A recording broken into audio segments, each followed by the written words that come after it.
न्यायमूर्ति भूषण रामकृष्ण गवई ने बुधवार को भारत के प्रधान न्यायाधीश यानी सीजेआई का पद संभाल लिया।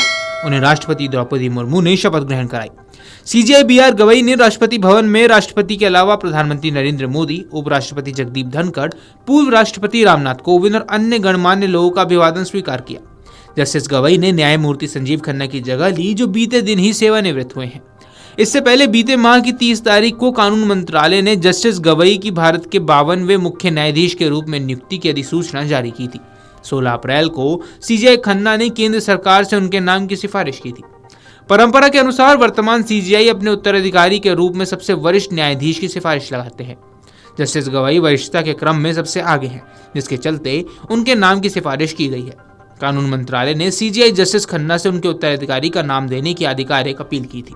16 मार्च 1985 को वकालत शुरू करने वाले न्यायमूर्ति भूषण रामकृष्ण गवई ने नागपुर नगर निगम, अमरावती नगर निगम और अमरावती विश्वविद्यालय के स्थायी वकील के रूप में कार्य किया है।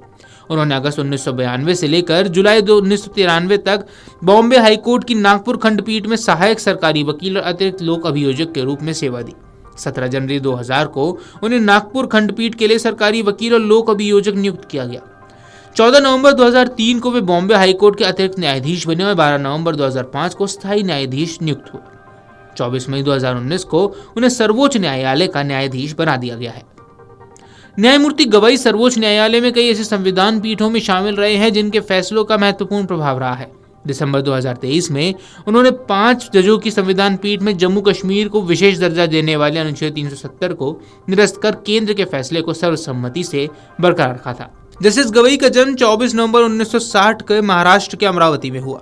जस्टिस गवई के पिता दिवंगत आर.एस. गवई भी एक मशहूर सामाजिक कार्यकर्ता और बिहार और केरल के पूर्व राज्यपाल रहे हैं। जस्टिस गवई देश के दूसरे अनुसूचित जाति से संबंध रखने वाले मुख्य न्यायाधीश होंगे। उनसे पहले जस्टिस के.जी. बालाकृष्णन साल 2010 में ये उपलब्धि हासिल कर चुके हैं। जस्टिस गवई का जन्म 24 नवंबर 1960 को महाराष्ट्र के अमरावती में हुआ था। जस्टिस गवई के पिता दिवंगत आर.एस. गवई भी एक मशहूर सामाजिक कार्यकर्ता और बिहार और केरल के पूर्व राज्यपाल रहे हैं। जस्टिस गवई देश के दूसरे अनुसूचित जाति से संबंध रखने वाले मुख्य न्यायाधीश होंगे। कुछ मीडिया रिपोर्ट्स में बताया गया है कि गवई का बचपन अमरावती के फ्रीजरापुर इलाके के झोपड़पट्टी में बीता। गवई ने क्लास 7 तक की पढ़ाई नगर पालिका के मराठी स्कूल से की है। उनके पिता रामकृष्ण सूर्यभान गवई एक सामाजिक व्यक्ति थे, एक प्रसिद्ध अम्बेडकरवादी नेता, रिपब्लिकन पार्टी ऑफ इंडिया के संस्थापक थे।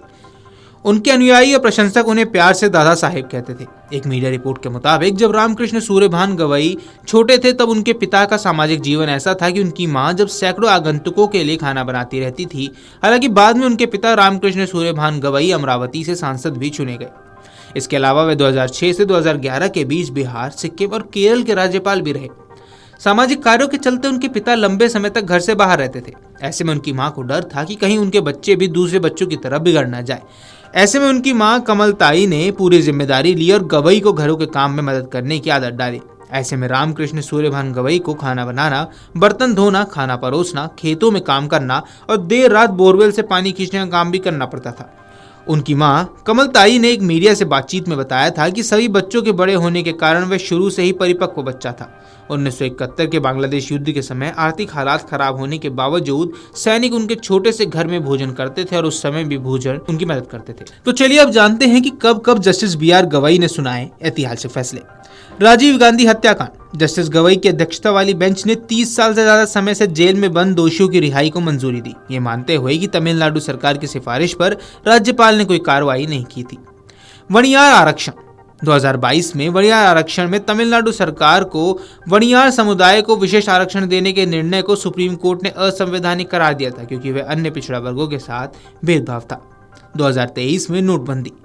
जस्टिस गवई ने 2016 की नोटबंदी योजना को 4-1 के बहुमत से वैध ठहराते हुए कहा था कि यह निर्णय केंद्र सरकार और भारतीय रिजर्व बैंक के बीच परामर्श के बाद लिया गया था और ये अनुपातिकता की कसौटी पर खरा उतरता है।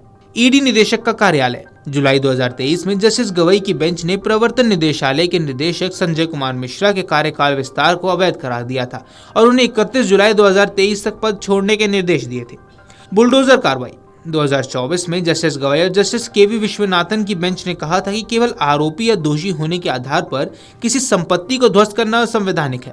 कार्रवाई बिना कानूनी प्रक्रिया के नहीं की जा सकती। अगर होती है तो संबंधित अधिकारी जिम्मेदार होंगे।